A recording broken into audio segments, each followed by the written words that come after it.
para ganhar uma eleição, para me sair bem numa eleição, eu não vou utilizar de alguns métodos ou de algumas estratégias que muitos políticos utilizam, principalmente uma delas, que é a promessa fácil. Ricardo Coutinho, quando foi candidato, Guilherme, você se lembra muito bem disso, em 2010, prometia que em 5 meses resolveria o problema da segurança pública. Você sabe disso, todos nós. Transformaria a Paraíba em 4 anos, dando um salto em 40. Construiria 40 mil unidades, enfim. Foi na base da promessa que Ricardo Coutinho, em grande parte, conseguiu ludibriar as expectativas dos paraibanos. Eu não farei isso. Eu tratarei tema a tema, de acordo com as suas complexidades, de acordo com as suas sensíveis e realidades locais. Segurança pública. Você não pode, por hipótese nenhuma, dizer que do dia para a noite resolverá acabando com as práticas delituosas, as práticas criminosas. Mas você não pode agir como o atual governo age. Primeiro, colocando debaixo da terra a sua cabeça, quando a realidade está aí fora. Ricardo Coutinho tenta impor às nossas mentes números que são irreais. E quando você, como na semana passada, se depara com relatórios de uma organização não governamental mexicana e coloca, vamos lá, a capital do estado, querida João Pessoa, como a terceira mais violenta do mundo, minha Campina Grande, sua Campina Grande, a nossa Campina Grande, como a mais violenta do interior do país e a 25ª mais violenta do mundo, ora, me perdoe, as estatísticas do governo não passam de falácias, de inverdades, de mentiras. Não há como você disfarçar, não há como você dissimular, não há como você encobrir aquilo que sente cada um de nós. Sente quando tem um relato de quem foi assaltado no ônibus, de quem foi assaltado dentro da sua própria residência, de quem passou um vexame, um risco, um medo tremendo numa explosão de um caixa eletrônico. Sente um morador lá de Princesa Isabel quando um bando adentra o estado da Paraíba e humilha a todos, colocando uma região toda sitiada por ausência de condições de trabalho dos policiais militares. Então, o que eu quero falar e vou falar sobre segurança? Primeiro, vejam os senhores, ouçam os meus amigos, não há de se pretender, não há como diminuir esse estado de coisas, aonde na capital houve até toque de recolher, aonde recentemente das delegacias existentes em João Pessoa, apenas 2 funcionavam por falta de recursos humanos, ao tempo em que policiais civis estão há mais de 3, 4 anos esperando as suas respectivas convocações, em que pese determinação judicial, Ricardo Coutinho não o chama, em que pese termos mais de 10.500 homens como déficit, ou seja, nós temos uma defasagem de policiais militares e policiais civis ao número ideal para trabalhar de 10.500. Não há solução se não houver investimento. É o primeiro passo. É você priorizar aquilo que é prioridade. Para mim, não é prioridade gasto com mídia, com comunicação. Principalmente quando essa mídia é feita para mentir. Para mim, prioridade é segurança, é saúde, principalmente esses 2 pontos, aonde os cidadãos têm mostrado as suas maiores decepções. Investir recursos. Rio Grande do Norte, Belo, meus amigos, Marcos, Guilherme, meus companheiros ouvintes, investiu no ano de 2012 para 2013 500 milhões de reais.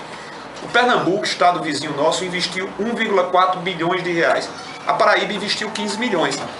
Esses dados não são meus. Repito, tudo que eu estiver dizendo aqui de números são baseados em relatórios que nós recebemos. É da Fundação Getúlio Vargas. Através do seu anuário, o 7º que foi feito, mostra que a Paraíba é entre os 3 que menos investiu em segurança pública. Dessa forma, nós não vamos para frente. Então temos que fazer investimento na área. Através desse investimento, você pode estabelecer planejamento. Através do planejamento, você pode investir em inteligência. O que é inteligência? É você mapear o estado, identificar as suscetibilidades de cada região, porque nem sempre determinada região tem os mesmos problemas, os mesmos indicadores e as mesmas naturezas de crimes praticados que outra. Você pode ter numa região X mais homicídios do que numa região Y, que pode ter mais assaltos. E se você tratar e tentar apresentar soluções iguais para problemas distintos, você não vai resolver nenhum nem outro. Então esse mapeamento a integração da Polícia Militar com a Polícia Civil, a integração desses dois organismos com as instituições, seja Poder Judiciário, seja Ministério Público, enfim, seja a Polícia Federal, seja a Polícia Rodoviária Federal, nos permitirá anteciparmos-nos previamente a prática delituosa, Eduardo, e com isso diminuir esses indicadores. Outro ponto, fundamental que nós tenhamos de volta a nossa Manzoá, ou de forma fixa ou de forma itinerante, há se ter o policiamento de fronteira. Ricardo Coutinho, quando apresentou a proposta da Manzoá itinerante, acabou com a Manzoá fixa e não implantou a Manzoá itinerante. E isso faz com que aqueles que têm dificuldades da prática delituosa, seja em um estado mais próximo, como Rio Grande do Norte e Pernambuco, em razão dos investimentos que lá estão sendo realizados, venham para o estado que há um afrouxamento. Há um afrouxamento. Depois, é ponto nevrálgico investir nas remunerações dos nossos policiais.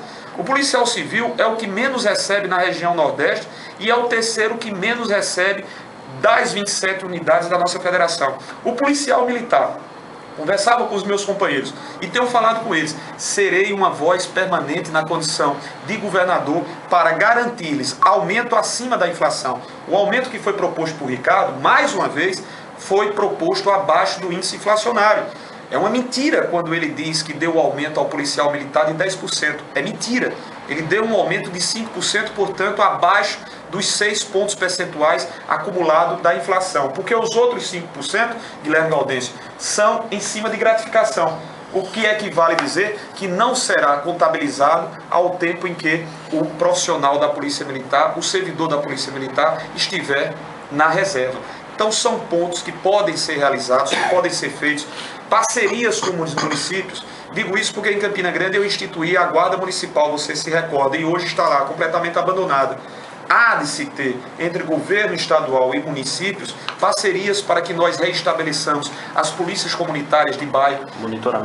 O monitoramento de câmeras que nós instituímos em Campina e deixou de ser praticado, foram recolhidas as câmeras para serem utilizadas simplesmente no período de São João. Então há soluções para que nós diminuamos. Não significa dizer que nós vamos viver na Suíça de um dia para a noite, onde os indicadores são tão baixos. Mas é lastimável, lamentável, indigno, desrespeitoso, atentatório saber que na Paraíba as duas principais cidades, João Pessoa e Campina, estão listadas, uma como a 9ª mais violenta do mundo, a outra como a 20ª mais violenta, como foi Campina Grande. A gente precisa dar um basta. E é isso que o PMDB deseja. O governo PSB, PSDB não mostraram eficazmente quaisquer iniciativas para mudar essa realidade. A outra pergunta, Geraldo, que você me faz, ponderando sobre possibilidades de... Rompimento meu com ele, não. Rompimento dele comigo. Eu não rompi com ninguém. Eu sou e estou onde estava. Eu cumpro os meus compromissos. E até hoje, nem eu nem a Paraíba sabe quais são os motivos. Eu pressuponho que seja isso. Afinal, quando você toma um ato desse e você não consegue dizer por quê, olha, não é uma coisa mais simples você dizer por quê? Olha, eu estou rompendo aqui com fulano porque o fulano não me deu isso, não gostou disso, me tirou aquilo. Enfim, alguma coisa, algum motivo. Qual é o motivo que existe? O PSDB hoje conjuga o verbo trair na política paraibana? Olha, eu pouco estou me interessando, na verdade, Jorge, estou pouco interessado qual é o verbo que o PSDB conjugue, mas eu lamento profundamente, porque eu sei, sinceramente, o quanto parceiro eu fui e eu sou. Eu sou parceiro, agora eu não posso ser parceiro das coisas impossíveis, porque antes de qualquer coisa eu tenho responsabilidade. E é essa minha responsabilidade, eu tenho certeza disso. É essa minha responsabilidade que faz com que o Estado e o povo esteja tendo acesso a tantas coisas. Algumas são até invisíveis. A população lá de fora. Imagina uma cama aqui, toda em ordem dentro de um hospital como esse. Imagina um tomógrafo que vai chegar. Imagina um tablet na mão de um estudante dentro de uma escola. Quer dizer, são coisas que talvez quem esteja me escutando nesse momento, uma parte, nem sequer perceba a magnitude disso. Mas só é possível fazer isso, né, se eu for correto na condição das coisas. E ao mesmo tempo ser correto com meus amigos, meus companheiros, meus parceiros, para que eles possam participar desse esforço, dividir o poder e ir adiante. Para mim, não vale a pena convencer com grandes palavras. Para mim vale a pena convencer com ação, com atitude, com realização. E eu acho que o povo entende isso.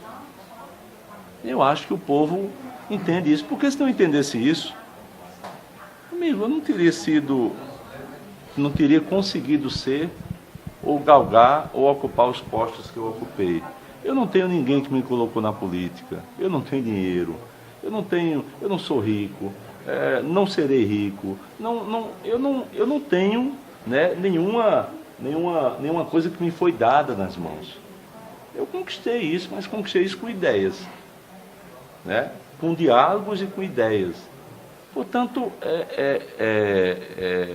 se existem dificuldades que existem, né, era bom perguntar a quem também professa dessas dificuldades, quais são essas dificuldades?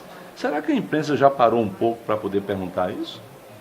Será que a imprensa já perguntou a alguém que agora me largou, aos 45 minutos do segundo tempo, né, demonstrando, sinceramente, uma falta de ética impressionante? Será que perguntar o que é que está por trás disso? E por que é que ficou até o último dia? Por que é que fez questão de ficar lá por oportunismo? Será que o povo gosta disso? Será que o povo assina embaixo nesse tipo de comportamento? Por que essa pergunta não é feita a eles? Por que essa pergunta é feita a mim? Eu não, eu reparti poder. Porque se você observar em cada uma das regiões daqueles que me apoiam, né, eu coloquei pessoas que foram compartilhadas com essas pessoas, em cada uma. Fiz isso. Teve cidade que era 2 ou 3 forças me apoiando, vamos aqui fazer um esforço para poder essas forças participarem daquilo que o Estado tenha. Agora, a minha função é cobrar. O senhor pretende manter a base aqui em Souza, unir todo mundo, como foi o palanque da eleição passada? Eu pretendo sim. Eu acho que não tem por que haver alteração nisso, sinceramente. Eu acho que Souza teve no nosso governo um olhar muito especial. Souza teve no nosso governo investimentos que, como eu disse, pode comparar. É simples, comparem, né? O que o povo compare, o que foi feito agora, em tão pouco tempo, e o que foi feito no dobro de tempo anteriormente.